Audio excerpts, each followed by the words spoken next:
नमस्कार. श्री स्वामी समर्थ. नारायणी स्वयंपाक आणि बरंच काहीमध्ये तुमचं आज पुन्हा एकदा स्वागत आहे. तर आज आपण बनवतोय श्रावण मास पारायण थाळी नंबर 6.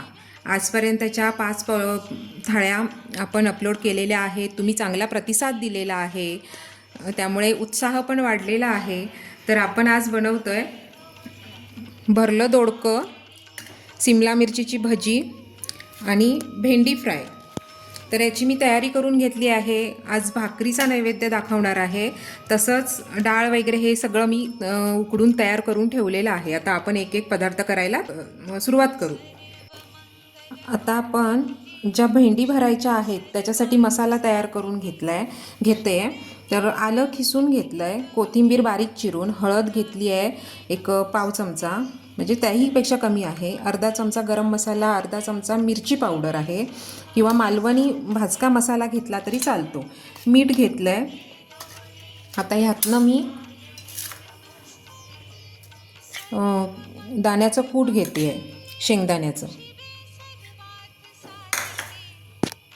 तसंच बेसन भाजून घेतलं आहे ते घेणार आहे.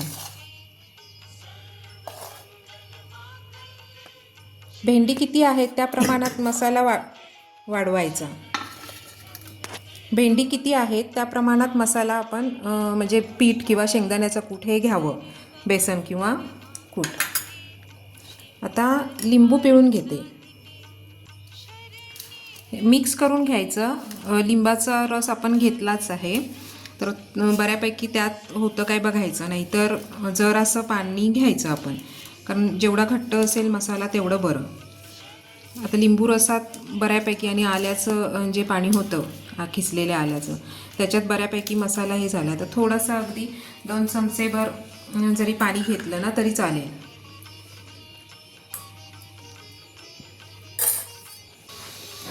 आपला मसाला असा एवढा घट्ट केलेला आहे, तर भेंडीत भरून घेऊ असा.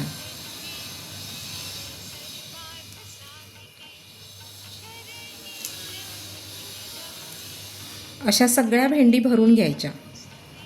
भेंडी भरून झालेल्या आहेत. इथे पॅन तापलाय, तेलही तापलंय. कढीपत्ता घालून घेऊ.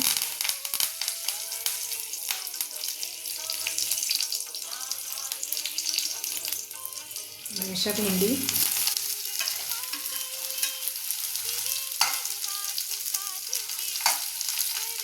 अशा लावून घ्यायच्या.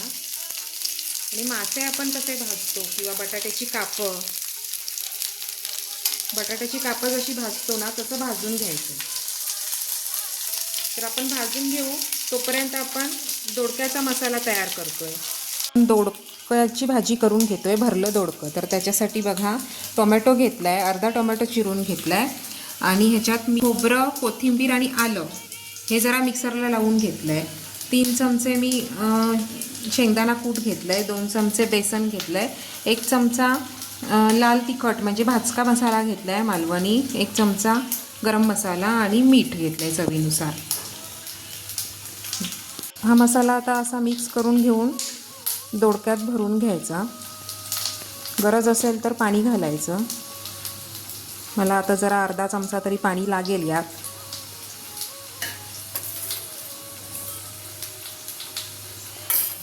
बघा, मसाला चांगला असा घट्ट असा झालेला आहे. हा आता भरून घ्यायचा अलगद, कारण काय होतं, दोडकं पटकन मध्ये सुटण्याची शक्यता असते. मध्ये चीर दिले आहेत मी दोडक्याला. आपल्या भेंडी भाजत आलेल्या आहेत. मी एकदा परतून घेतल्यात. असं जरा अलटून पलटून पुन्हा हे करेन, जरा थोड्या थोड्या हिरव्या दिसतात आणि मग गॅस बंद करू. आता आपण भरलं दोडकं करून घेऊ. त्याच्यासाठी मी कढीपत्ता घातलाय आणि फक्त आता हळद घालते आहे, कारण आपल्याला हा जो मसाला शिल्लक राहिला आहे तो फोडणीत घालायचा आहे. त्याचेच अशी दाटसर ग्रेव्ही करून घ्यायची आहे. थोडंसं पाणी घालून घ्यायचं आहे म्हणजे ती ग्रेव्ही होण्यासाठी.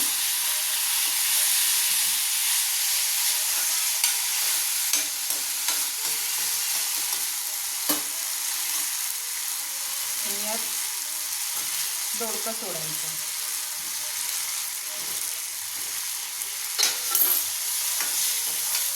पुन्हा थोडंसं अगदी पाणी घालायचं आणि वाफेवर शिजवून घ्यायचं,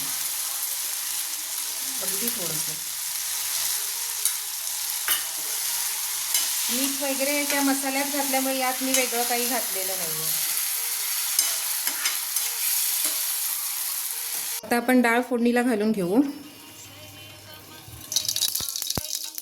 मोहरी, जिरं, कढीपत्ता, हिंग, हळद घातली आहे तरी पण अगदी चिमूटभर फोडणीत घालूया. खोबरं मी यातच घातलं आहे. खोबरं आणि गुळाचा एक छोटासा खडा यातच टाकून ठेवला होता.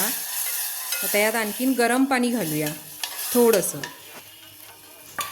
हे बघा, भरलं दोडकं पण आपलं झालेलं आहे. डाळ पण झाली. आता आपण भजी करून घेतोय सिमला मिरचीची भजी करून घेतोय. तर त्याच्यासाठी 2 चमचे बेसन, एक अर्धा चमचा तांदळाचं पीठ, मीठ आणि सोडा हे करून घेतलंय घालून. यात आता जरासा घोळ करून घेऊया. सिमला मिरचीची भजी आपण बनवून घेतोय आता. तर अशा रीतीने तयार आहे आपली श्रावण मास पारायण थाळी नंबर 6. याआधी 5 झालेल्या आहेत. तुमचा प्रतिसाद उत्तम आहे. तर या थाळीत काय काय आहे मी ते सांगते तुम्हाला. तांदळाची भाकरी केली आहे कारण इथे भरलं दोडकं आहे म्हणून. परत भरली भेंडी आहे, सिमला मिरचीची भजी, काकडीचे काप लावले आहेत आणि हे गव्हाच्या पिठाचा मालपुवा केला आहे. डाळ भात. अशाच नवनवीन रेसिपी पाहण्यासाठी पाहत रहा नारायणी स्वयंपाक आणि बरंच काही. सबस्क्राईब करा, लाईक करा, शेअर करा आणि बघत रहा. धन्यवाद.